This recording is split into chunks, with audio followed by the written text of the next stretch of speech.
আমরা এমন একটা বাঙালি জাতি, দেশের পরিচয় দিতেও খারাপ লাগে, আবার কিছু বলতে গেলেও খারাপ লাগে।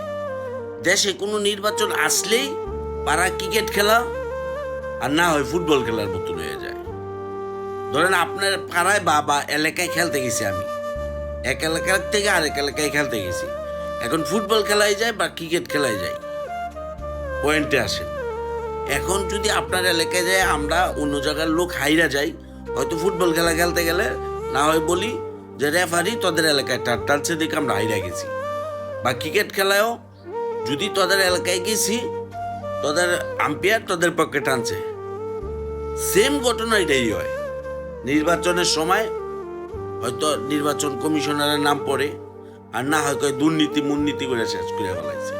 মানে কেউ বিশ্বাস করতে চায় না। কি ভাই এটা? নির্বাচন এবং কি খেলায় হার জিত থাকতেই পারে, মেনে নেও না।